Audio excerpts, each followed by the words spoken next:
Hello YouTube fans, here again. And I thought about doing this film, Dune, from 1983, a Buccaneer adventure film.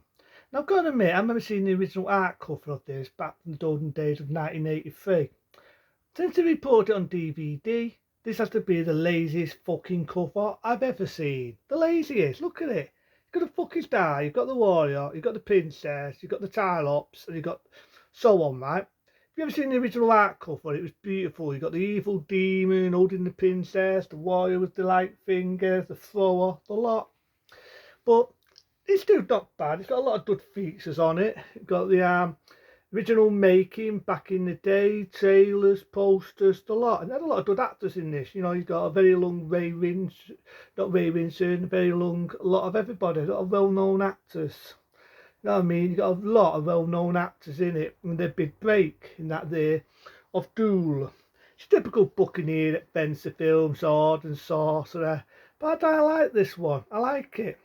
The music, right, I'll be open and honest. The music, Danny, reminds me of the music what you'd before I would say you did in Wrath of Time. I remember Start at the Wrath of Time, Start at 2, the Wrath of Time.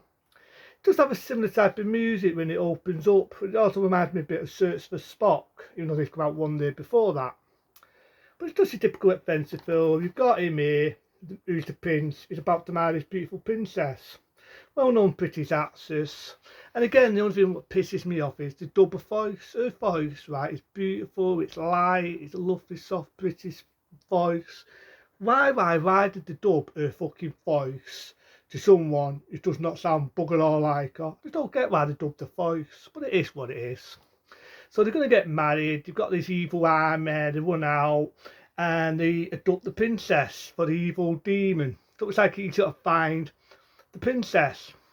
You've got a lot of good imagination in this when you think about it. You've got the changers, you've got the seekers, you've got them all. And it's a typical adventure film. I do love the bit where he kills the evil monsters and that evil screeching sound, and they go down and melt. That reminds me of the monsters you hear in let me think, American Werewolf in London. Remember American Werewolf in London where David Chasser has that nightmare? That reminds me of that when they get killed. So he's basically going to save the princess. A lot of people get killed on the way, which is the typical Buccaneer adventure films, but I do like it. And that's the name of the actor, Robbie Mitoy. You might remember him being Jacker. Robbie Mitoy's in this, there's a lot of other well-known actors. So it's like a good film. I mean, it's filmed, if I remember right, they filmed some of this on the set of 007. 007's set, before it sadly got burnt down, they actually filmed some of this on the 007 set. So it's like a bit of interesting fact. You didn't ever see there was a budget in this, and a lot of people said it was a typical Star Wars spin-off. But you know what? Compared to some Star Wars spin-offs, I think are fucking shit.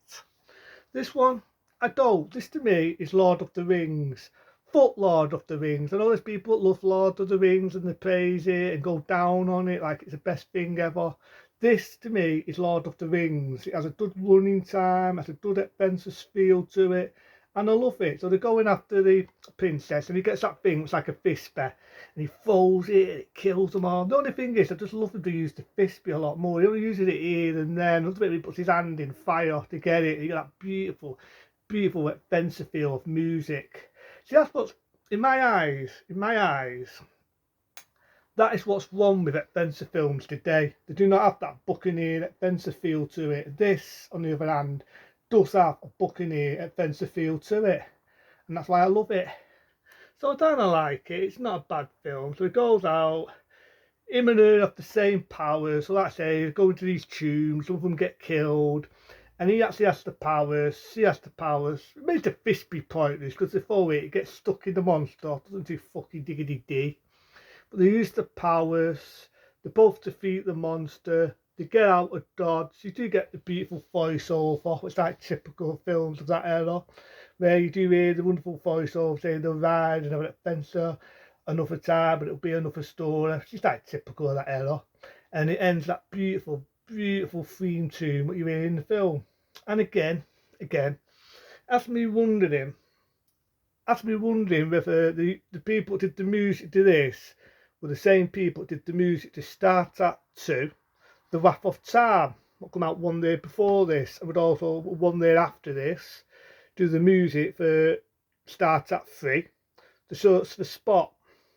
My only issue is I just visited the original art cover what was used for the movie Tone, and a two rigs. Not only did they do that, he used the Frisbee a lot more. Not only used that Frisbee weapon, but would have a few other weapons on the way. There's a bit of horror in it, like the tasering kills one of the Rise old men. Got a little kid in it, you know what I mean? You got one that follows all these special powers. Got a few well-known British actors who are sadly no longer with us. May they rest in peace. Like I say, you got Robin Retain, who later played Tracker, and he's been in a lot of other British things in one of his early roles. So it's not a bad film. It's not a bad film. It's a good hour off your time. You like booking here at Fencer Films. You know, you're doing your brain off and you go into a world of your own. It's a good hour off your time. I do love the bit with on the horses. They call them a different name. They had a special farm and they've got Sankless. There was like these big horses, real big horses, and they had a special farm and they was filming this. And they had to train these Sankless. These like the big horses. These places there, not topping the disc. These places there make your everyday horses look like a frigging midset. And the actors had to really finger them. They had to ride onto them, and you had a person training them. And I just love that. And I love the fact that Vic Armstrong, if you don't know who he is, rather than look for the bloody DVD. Oh, there it is. Right, Vic Armstrong. He was well known for doing some of these stunts and did some of the Indiana Joneses, the action scenes, that is. You know, he did some of the Bond films. He also did a bit of Rambo 3. He actually does do a bit of directing in this. You know, he's doing a lot of action films. And I mean, I remember meeting the real Vic Armstrong, and he did a lot of well-known directing and a lot of action films and a lot of adventure films. So, yeah, I like this. It's a good hour of your time. It's a Buccaneer adventure film. It's a film you'd never see nowadays. If it's done today, right?